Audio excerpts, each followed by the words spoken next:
ఒక్కసారి ఇద్దరు జగన్మోహన్ రెడ్డి గారు భార్యాభర్తలు ఇద్దరు బైబిల్ ముందరేసుకొని మీ క్యారెక్టర్ ఏమిటో, ఎంత దిగజారిపోయారో ఆలోచన చేసుకోవాలని కోరుతున్నాను.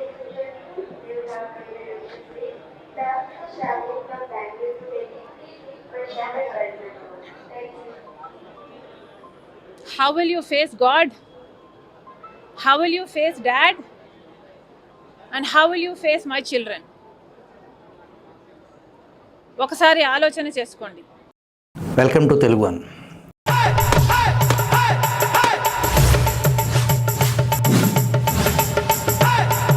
వైఎస్ తాను ముఖ్యమంత్రి కావాలని కళ నెరవేర్చుకోవడానికి ప్రత్యేక రాష్ట్రం కావాలని ఒకవైపున ఉద్యమం నడుపుతున్న పార్టీ టీఆర్ఎస్తో పొత్తు పెట్టుకోవటం, కమ్యూనిస్టులతో పాటు ఓవైసీతో కలిసి పనిచేయటం, ఆఖరికి పీపుల్స్ వార్ నక్సలైట్లతో తెర వెనుక ఒప్పందం, ఇలా అనేక అనైతిక పొత్తుకు తెరలేపి తాను దశాబ్దాలుగా కన్న కళ ముఖ్యమంత్రి పీఠాన్ని చేజిక్కించుకున్నారు.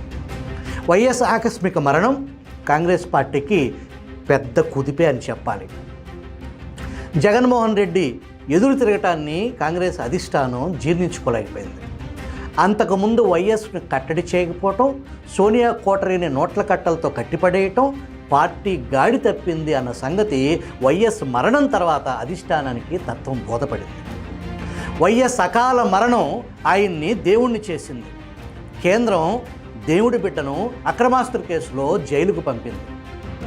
చంద్రబాబు 52 రోజులు జైల్లో ఉంటే కనీస సౌకర్యాలు కల్పించకుండా ఎలా వేధించారో మనం చూసాం. కానీ 16 నెలలు జైలు జీవితం గడిపిన జగన్ తాను జైల్లో ఉన్నానన్న సంగతి గుర్తులేనంతగా రాజభోగాలు అనుభవించారు. జైలు లోపల ట్రైనింగ్లో ఉన్న పోలీసు అధికారుల వసతి గృహాన్ని జగన్కు కేటాయించారు.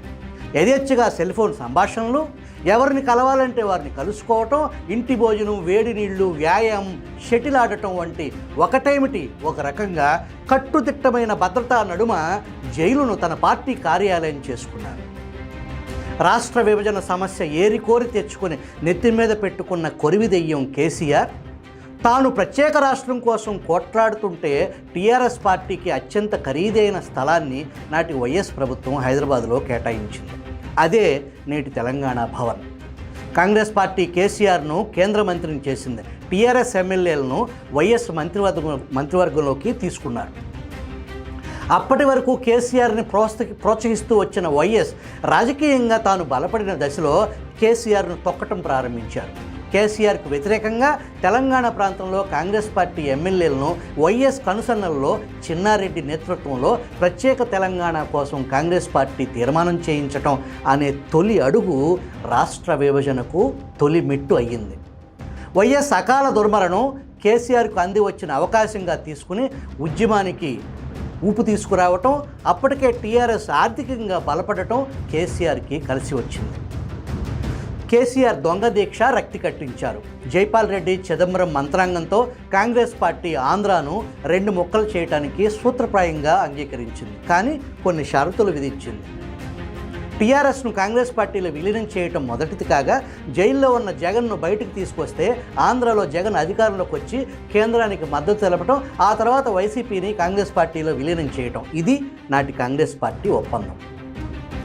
అక్కడ కేసీఆర్ నమ్మించి మోసం చేయటం, ఇక్కడ జగన్మోహన్ రెడ్డి ఓడిపోవటం మీకు తెలిసింది. అబద్ధాల చెత్త కుప్పపై పార్టీని నిర్మించి తండ్రి మరణాన్ని, బాబాయ్ హత్యను రాజకీయంగా వాడి అక్రమాస్తులు, అక్రమ సంబంధానికి పుట్టిన సాక్షి పత్రిక, సాక్షి టీవీలో యథేచ్ఛగా అనునిత్యం అబద్ధాల అశుద్ధాన్ని అచ్చేయటం, కాలకోట విషయాన్ని ప్రజలపై చల్లటం పనిగా పెట్టుకుంది. ఎట్టకేలకు అధికారంలోకి వచ్చిన జగన్ రెడ్డి రాష్ట్ర ఆదాయంతో పాటు రాష్ట్రాన్ని తాకట్టు పెట్టి తెచ్చిన అప్పుల్లో సింహభాగం జగన్ అనుకో మింగేశారు. నాడు తండ్రి అధికారాన్ని అడ్డుపెట్టుకుని దోచేసిన భూముల వాటా పంచాయతీ సన్నీబాబు, పాప్స్ మధ్యలో తల్లి విజయలక్ష్మి. జగన్ నాటి నుంచి నేటి వరకు ప్రకృతి సంపదను చెరబట్టారు. ఆ మాటకొస్తే రాయలసీమ పాలిగాళ్ళు జగన్ తాత రాజారెడ్డి సంపద ప్రకృతిని దోచేయటం, అక్రమ మైనింగ్కు పాల్పడటం, నాటి నుంచి నేటి వరకు అదే తంతు కరువు సీమలో నీళ్లు పారించి పంటలు పండించడానికి వీళ్ళు ఒప్పుకోరు. భూమిని అడ్డగోలుగా తవ్వి ఖనిజ సంపద పోగేసుకోవటానికి వ్యవసాయం ఈ ముఠాకి ప్రధాన అడ్డంకి. జగన్ అడ్డగోలుగా సాగించిన దోపిడీల్లో Saraswati power and industries project ఒకటి. అక్రమాస్తుల పంపకంలో భాగంగా చెల్లి షర్మిలకు సరస్వతి పవర్ కంపెనీ షేర్లు ఇచ్చినట్టే ఇచ్చి లాగేసుకునే ప్రయత్నంలో జగన్ ఉన్నారు. అక్కడి భూములు, సంపద విలువ భారీగా పెరగడంతో అడ్డం తిరిగి అవన్నీ తనకే చెందాలని కోర్టుకెక్కారన్న అభిప్రాయం ఉంది. అప్పట్లో అధికారాన్ని అడ్డు పెట్టుకుని సరస్వతి పవర్ పేరుతో రైతుల నుంచి జగన్ ఎకరా 3 లక్షల చొప్పున కారు చౌకగా భూములు కొన్నారు. మొత్తం 1515 ఎకరాలు. ఆ భూముల విలువ ఇప్పుడు సుమారు 220 కోట్ల పైమాటే. వాటిలో ఉన్న సున్నపురాయి నిక్షేపాలు అప్పట్లో వైఎస్ ప్రభుత్వం సరస్వతి పవర్కు అడ్డగోలుగా కట్టబెట్టింది. దాని విలువ ఇప్పుడు సుమారు 10,308 కోట్లు. 10,308 కోట్లు ఉంటుందని గనుల శాఖ అధికారులు అంచనా వేస్తున్నారు. 3 ఏళ్లలో సిమెంట్ పరిశ్రమ సిద్ధమవుతుందని, స్థానికులకు ఉద్యోగాలు, ఉపాధి కల్పిస్తామని, సిసి రోడ్లు వేస్తామని, మంచినీటి వసతి కల్పిస్తామని, ఆసుపత్రులు ఏర్పాటు చేస్తామని చెప్పి రైతుల నుంచి సరస్వతి పవర్ సంస్థ భూములు సేకరించింది. తమ భూములు తీసుకుని ఏళ్లు గడుస్తున్నా ప్రాజెక్టు చేపట్టకపోవడంతో కొందరు రైతులు ఆ భూముల్లో పంటలు వేశారు. 2014లో అప్పటి మాచర్ల ఎమ్మెల్యే పిన్నెల్లి రామకృష్ణారెడ్డి సోదరుడు పిన్నెల్లి వెంకటరామరెడ్డి అనుచరులను వెంటేసుకుని వెళ్ళి ఆ పొలాలని ట్రాక్టర్లతో దున్నేశాడు. దాంతో అక్కడ ఆనాడు తీవ్ర ఉద్రిక్త పరిస్థితులు నెలకొన్నాయి.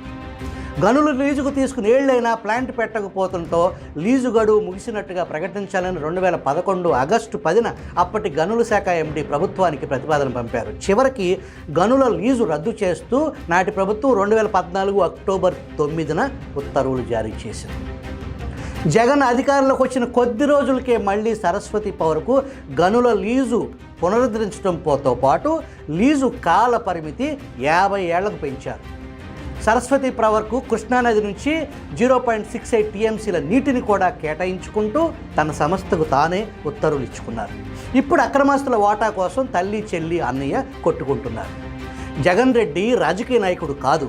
అడ్డదారిలో అనేక అక్రమాలు, దురాఘాతాలు, అమానవీయ పనులు చేసి రాజకీయ నాయకుడిగా ఎదిగాడు. మీకు తెలిసిన రాజకీయ నాయకులు తమ ఆస్తులను కరిగించుకుని సేవ చేసిన వాళ్ళను మీరు చూసుంటారు. రాజకీయాల్లోకి వచ్చి ఆర్థికంగా నష్టపోయిన వాళ్ళను మీరు చూసుంటారు. ప్రజల నుంచి పుట్టిన రాజకీయ నాయకుడి మనసు విశాల దృక్పథంలో ఉంటుంది, దానగుణం ఉంటుంది. మనం తప్పు చేస్తే తలంచుకోవాల్సి వస్తుంది అని సున్నితంగా ఆలోచిస్తారు. నేటి రాజకీయ నాయకుల పరిస్థితి సంపాదనే పరమావధిగా అవినీతిమయం చేశారు. గత 2 దశాబ్దాలుగా రాజకీయాల్లో అవినీతి పేట్రేగిపోయింది. జగన్ జమానాలో అది పూర్తిగా కట్టు తెగిపోయింది. బరితెగింపు రాజ్యమేలింది.